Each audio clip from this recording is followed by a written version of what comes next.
Bonjour tout le monde, si comme moi vous êtes toujours à l'affût des meilleures astuces pour avoir des rangements vraiment très efficaces, si comme moi malheureusement vous avez très peu de place pour pouvoir ranger votre matériel et que ça déborde un petit peu partout, eh bien restez bien avec moi jusqu'au bout de cette vidéo. On va voir ensemble comment on va s'occuper déjà dans un premier temps de nos dies. J'avais fait une vidéo il y a quelques années de ça sur comment bien ranger ces dies et je vous donnais donc la méthode que j'ai utilisée. Et donc je vous conseille d'aller voir cette petite vidéo qui figure dans la barre d'information. Je profite de parler de barre d'information pour effectuer quelques petits rappels. Effectivement, sous chacune de mes vidéos, j'essaie de lister un maximum du matériel que j'utilise. Je liste également les vidéos auxquelles je fais référence dans la vidéo en question. Donc n'hésitez pas à cliquer sous la vidéo pour avoir accès à cette barre d'information où vous trouvez énormément de choses. Allez, on va y aller tout de suite et donc je vais vous montrer, ce que j'avais, déjà fait, ce que j'ai déjà réalisé donc, avec mon super rangement. Enfin, pour moi le meilleur des rangements, c'est celui qui me convient le mieux. Si vous aviez vu la précédente vidéo, celle dont je viens de vous parler, vous ne reconnaissez pas du tout la boîte. Pourquoi? Parce que, j'ai choisi d'en utiliser des plus grandes, parce que, ben, voilà, j'ai de plus en plus de dice comme tout le monde et bien que j'en vende de temps en temps, j'en acquiers, aussi des nouveaux. Donc voici, un petit rappel de comment je fais pour les classer. Donc j'essaie de les mettre par catégorie. Je pense qu'on est beaucoup à faire ça. J'ai pas inventé l'eau tiède, hein, je ne me vante pas de ça, c'est sûr. Mais donc moi je fais beaucoup, beaucoup de récup. Vous le savez si vous êtes abonné à ma chaîne et si vous regardez mes vidéos. Et donc ici, ce sont des, petits cartons en fait qui sont livrés avec des tissus qu'on achète chez Action et j'aime bien ces petits cartons parce qu'ils sont assez rigides et c'est de ça dont en fait, j'ai voulu me servir pour faire les onglets, les catégories que j'ai, adopté, pour le rangement de mes dies. Ici, on est donc sur la catégorie des mots, des lettres, et cetera et donc vous voyez, par exemple, ici, j'avais, commencé à ranger, mais celui-là, ce set de dice de chez Action, je ne l'avais pas encore, mis, en pochette et voilà, c'est exactement ce que je déteste. Alors ça m'énerve les nerfs, je sais qu'il m'en faut peu, mais bon, voilà, je suis comme ça. Le fait qu'en fait, il y ait justement ce double face, alors bien sûr, c'est bien, ça tient les lettres et cetera, ça empêche qu'on les perde, patati patata, mais par contre, quand arrive le moment de s'en servir, c'est juste une horreur.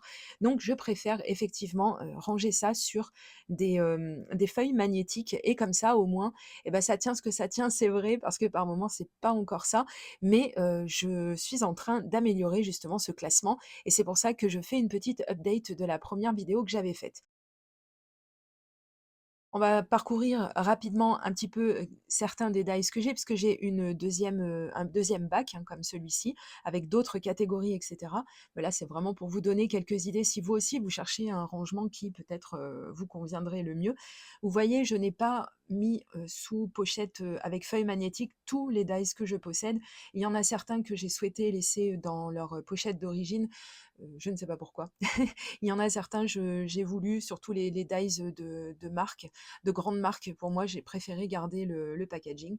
Mais bon, donc vous voyez que tout est en récup. J'ai utilisé des pochettes plastiques de récup et d'ailleurs ça se voit parce qu'il y en a, elles ont un petit peu souffert avec le temps et donc je les ai un petit peu rafistolées avec, de l'adhésif, hein, tout simplement et on verra, dans une autre vidéo comment je fais en fait pour, utiliser un maximum du matériel de récupération.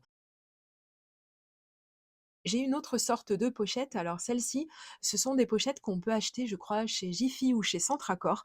Donc ce sont en fait des pochettes magnétiques qu'on peut coller sur son frigo et cetera et je l'ai trouvé bien pratique. Par contre, ça a affreusement augmenté, donc j'arrête le rangement avec, ces feuilles, magnétiques, de cette boutique parce que de ces boutiques parce que, ça revient beaucoup, beaucoup trop cher. Donc dernièrement, vous avez vu, j'ai, acquis des feuilles magnétiques de chez Craftelier.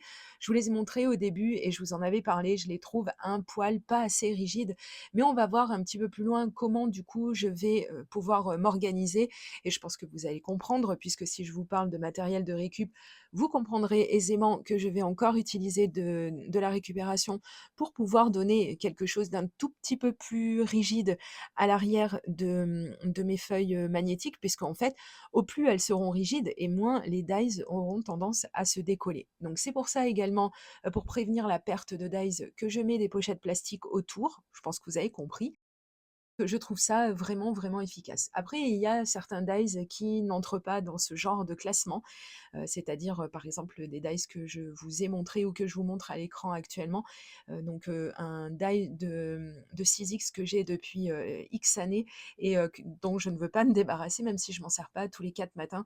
Ouais, c'est un petit peu collector celui-ci, j'y suis très attachée, comme également le die barrière, qui est très, très, très vieux. Je ne sais même pas s'il est toujours produit à l'heure actuelle, mais voilà, il y en a certains que je vais ranger un petit peu différemment et je sais pas pourquoi en fait, faut pas chercher. Dans mon classement, ce que je trouve de pratique également, c'est qu'on peut venir, récupérer également les petites découpes, qu'on aurait en trop et ce qui fait, qu'en fait, elles sont stockées exactement au même endroit, que notre die, donc ça, c'est bien et j'ai souhaité aussi pour certains modèles qui étaient un petit peu plus, délicats à reproduire, j'ai souhaité garder le modèle à l'envers, en fait, à l'arrière de ma pochette et bien comme ça, si un jour, je me rappelle plus comment on utilise ce die, comme ça, j'aurai toujours, un petit mémo, un petit rappel. On va voir aussi tout au long, qu'il y a quand même pas mal de choses que je vais pouvoir encore améliorer dans ce classement. Bien entendu, par exemple, je peux maintenant enlever, allègrement, les petits trous des pochettes, plastiques que j'avais laissées sur les côtés parce qu'au tout début, j'avais utilisé ce rangement et il était dans un classeur. Mais vous comprenez bien que le classeur, il fait à peu près 45 kilos, donc c'était plus possible le rangement par classeur. Donc voilà pourquoi je préfère en fait le classement dans, ces bacs comme ça que je trouve très, très pratique. Ils sont bien solides ces bacs de chez Action, ils coûtent pas très cher et comme ça, eh bien, en fait, ils peuvent supporter allègrement le poids de tous ces dies parce que mine de rien, ben, je pense que vous êtes au courant, pour les personnes qui, comme moi, en ont beaucoup, mais ça fait vite du poids, tout ça. Donc c'est vrai que ça, c'est bien et puis je trouve que c'est aussi pratique dans le sens où quand je cherche quelque chose, je feuillette un petit peu comme ça et puis des fois, justement, ça va me permet de partir sur d'autres choses, d'autres idées, donc ça, c'est plutôt bien.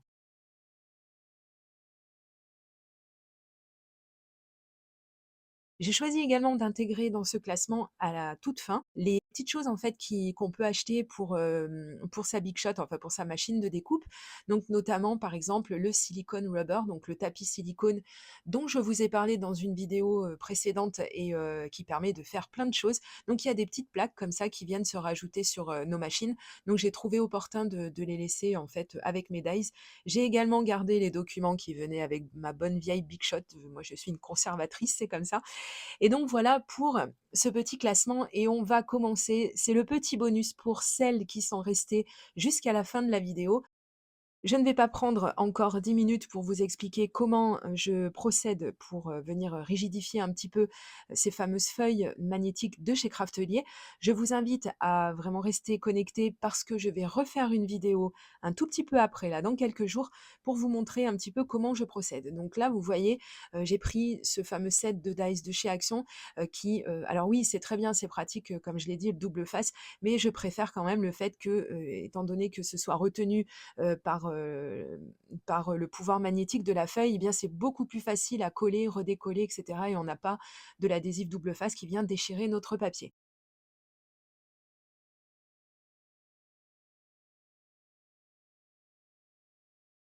Donc voici entre autres les cartons, que j'essaie de récupérer, chaque fois que c'est possible, hein, quelque chose d'assez rigide et donc je pense que vous avez bien compris que je vais, utiliser ça pour rigidifier, pour mettre un petit fond en fait, sur, les feuilles magnétiques que j'ai eues, de chez Craftelier.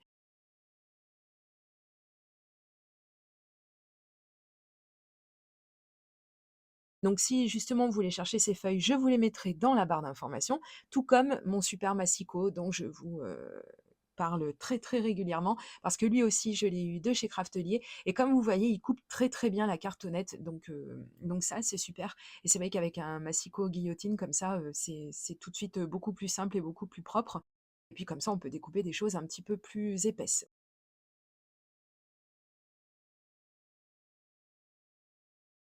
Donc ça, c'était le petit teaser, le petit avant-goût de la prochaine vidéo, qui sortira très prochainement sur ma chaîne, à propos de ce rangement. Donc je vous invite effectivement, comme je vous l'ai dit, à vous abonner pour ne pas rater mes prochaines vidéos, que ce soit pour ce fameux rangement pour les dies et pour toutes les autres vidéos également, parce que là, il y en a beaucoup qui vont arriver dans les temps qui arrivent. Et je vous dis à très, très bientôt pour de prochaines vidéos créations. Gros bisous, bye bye.